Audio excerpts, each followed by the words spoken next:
दोस्तों, आप अपना भविष्य तो नहीं बदल सकते, परंतु आप अपनी आदतें जरूर बदल सकते हो और निश्चित रूप से आपकी यही आदतें आपका भविष्य बदल देगी। दोस्तों, आप इस कहानी से अपना जिंदगी बदल सकते हैं। तो चलिए शुरू करते हैं कहानी। सपने वो नहीं होते जो हम नींद में सोते समय देखते हैं, बल्कि सपने वह होते हैं जो हमें नींद नहीं आने देते। जब हम सोते हैं तो हमारा शरीर मृत शरीर के समान होता है, और जब हम उठते हैं तो हमारा एक नया जन्म होता है, और इस नए जन्म के साथ ही हमें अपने जीवन की शुरुआत करनी चाहिए। अपने दिन को, अपने जीवन को एक नई दिशा जरूर देनी चाहिए। दिन में पूरे 24 घंटे में सबसे ज्यादा खूबसूरत और सबसे ज्यादा ऊर्जावान और जीवन को सबसे ज्यादा प्रभावित करने वाला समय सुबह का होता है। और इस सुबह के समय में जिन आदतों को आप अपने जीवन में अपनाओगे, वास्तव में वो आदतें आपके पूरे दिन को नहीं बल्कि कि आपके पूरी जिंदगी को भी प्रभावित करेगी और आपके सभी लक्ष्यों पर सकारात्मक प्रभाव डाल सकती है। आपकी सफलता और असफलता में सुबह की आदतों का बहुत ही महत्वपूर्ण योगदान होता है। आज मैं आपको सुबह की ऐसी आदतों के बारे में बताऊंगा जिसे अगर आपने अपने जीवन में अपना लिया तो आप अपने आज को और अपने आने वाले हर पल को, अपने जीवन को बदल सकते हो और अपने जीवन में वो सब कुछ आप हासिल कर सकते हो जो आप हासिल करना चाहते हो। तो आइए जानते हैं कुछ सफल लोगों की आदतें। एक बार की बात है, महात्मा गौतम बुद्ध अपने सभी शिष्यों को आश्रम में उपदेश दे रहे थे। जीवन में अपनाई जाने वाली सुबह की आदतों के बारे में बता रहे थे। वह उनको बता रहे थे कि इस प्रकार की आदत अपनाकर हम अपने हर दिन को और अपने पूरे जीवन को बेहतर बना सकते हैं। फिर महात्मा बुद्ध अपने शिष्यों से कहते हैं कि हमें जल्दी यानी सूर्य की किरणों के साथ ही उठ जाना चाहिए।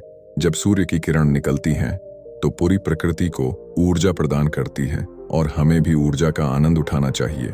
जो व्यक्ति सूर्य की ऊर्जा को ग्रहण नहीं कर सकता और पूरे दिन निराश रहता है, उसका पूरा दिन आलस से भरा रहता है। फिर महात्मा गौतम बुद्ध दूसरी आदत बताते हुए शिष्यों से कहते हैं, हमें सुबह उठते ही सबसे पहले सभी को आभार प्रकट करना चाहिए। चाहे हमारा कल कैसा भी हो, कैसा भी बीता हो, लेकिन हमें आज की शुरुआत सकारात्मक बातों के साथ ही करनी चाहिए। और हमें उन लोगों का धन्यवाद करना चाहिए जिन लोगों ने हमारे बुरे समय में मदद की है। हमें उस परमपिता परमेश्वर को भी बहुत ही धन्यवाद देना चाहिए जिन्होंने हमें यह स्वस्थ शरीर प्रदान किया और हमारे अंदर किसी भी प्रकार की कोई कमी नहीं की, और हम स्वयं चल सकते हैं, बोल सकते हैं, सुन सकते हैं, इस प्रकृति की सुंदरता को देख सकते हैं, चिड़िया के चहचहाने की आवाज को सुन सकते हैं, नदियों के बहने की आवाजों को सुन सकते हैं। क्योंकि बहुत से लोगों ने तो यह देखा भी नहीं होगा क्योंकि उनके आंख नहीं है। कुछ लोगों ने इसे सुना भी नहीं होगा क्योंकि उनके कान नहीं है। बहुत से लोग तो चल भी नहीं पाते हैं क्योंकि उनके पैर नहीं हैं। हमें परमात्मा का आभार प्रकट करना चाहिए कि उन्होंने हमें इस काबिल बनाया है कि हम अपना काम स्वयं कर सकते हैं। किसी और पर हमें निर्भर नहीं रहना पड़ता, जबकि बहुत से लोगों को चलने के लिए भी दूसरों का सहारा लेना पड़ता है और दूसरे के ऊपर निर्भर रहते हैं। और हमें इस प्रकृति को, अपने आसपास की चीजों का धन्यवाद करना ही चाहिए जिन्होंने हमारे जिंदगी को इतना सुंदर बनाया है।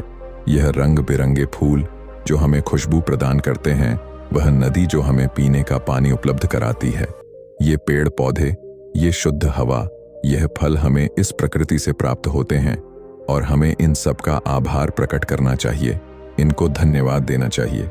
इन सब ने मिलकर हमारे जीवन को बेहद ही खूबसूरत बनाया है।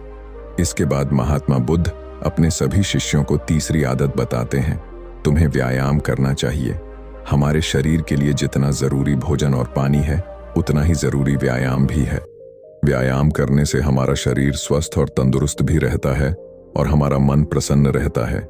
व्यायाम करने से हमारे शरीर के सभी अंग सुचारू रूप से कार्य करते हैं और हमें ऊर्जा प्रदान करते हैं, जिससे हम अपने कार्य को आसानी से पूरा कर पाते हैं और हमें थकान का अनुभव भी नहीं होता, जिससे हम बिना थके पूरे कार्य को जल्द से जल्द पूरा कर पाते हैं।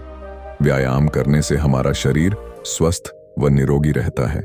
हमें किसी भी प्रकार का कोई भी रोग नहीं होता है। हमारे पास चाहे जितनी भी धन दौलत हो, यह सुख सुविधा ही क्यों ना हो, अगर हमारा शरीर पूरी तरह से स्वस्थ नहीं होगा तो हम किसी भी सुख सुविधा का आनंद नहीं ले पाएंगे। अगर हमारा शरीर किसी भी रोग से ग्रस्त हो जाएगा तो फिर यह धन दौलत भी ठीक नहीं कर पाते हैं, और जितना हम अपने शरीर को कष्ट देंगे उतना ही हमारा शरीर हमें सुख भी प्रदान करेगा और जितना हम अपने शरीर को आराम देंगे उतना ही यह हमें कष्ट भी प्रदान करेगा। इसीलिए हमें नियमित रूप से व्यायाम करना ही चाहिए। व्यायाम करने से हम पूरे दिन प्रसन्न रहते हैं और अपने सभी कार्यों को आसानी से कर पाते हैं। व्यायाम करने से हमें दीर्घायु प्राप्त होती है और हम लंबे समय तक युवा ही नजर आते हैं। जो लोग व्यायाम नहीं करते वे समय से पहले ही वृद्ध नजर आने लगते हैं। इसके बाद गौतम बुद्ध अपने शिष्यों को सुबह की चौथी आदत बताते हुए कहते हैं, तुम्हें एक कागज और एक कलम उठानी है और अपने सभी कार्यों को लिखना है जो उस दिन आप करोगे, और उन सभी कार्यों का समय निर्धारित करें जिससे आप एक निश्चित समय में ही अपने सभी कार्यों को पूरा कर पाएंगे और आपका कोई भी कार्य नहीं छूटेगा। और एक बात का और ध्यान रखें, आप अपने उन कार्यों में एक ऐसा कार्य जरूर लिखें जिसमें तुम किसी व्यक्ति या पशु की निस्वार्थ भावना से मदद करोगे। जैसे कि किसी गरीब को भोजन खिला दिया, किसी पशु को घास डाल दें या फिर उसे पानी पिला दिया। ऐसा करने से तुम्हें शांति प्राप्त होगा और जब तुम्हारा पूरा दिन खत्म हो जाएगा तो तुम्हें एक अलग ही खुशी का अनुभव होगा कि आज मैंने एक अच्छा कार्य किया है, आज मैंने किसी की निस्वार्थ भाव से मदद की है, आज का दिन मेरा बहुत ही अच्छा था, मेरा कोई भी कार्य नहीं छूटा, मैंने आज का दिन बहुत ही अच्छे से जिया। जब तुम यह प्रेरणादायक ग्रंथ पढ़ लो उसके बाद तुम्हें अपने आप से बातें करनी है। दूसरों से तो हम हमेशा बातें करते हैं लेकिन कभी अपने से बात करने का मौका ही नहीं मिलता। इसीलिए हमें अपने आप से बातें करनी चाहिए क्योंकि आपको आपसे बेहतर कोई नहीं समझ सकता।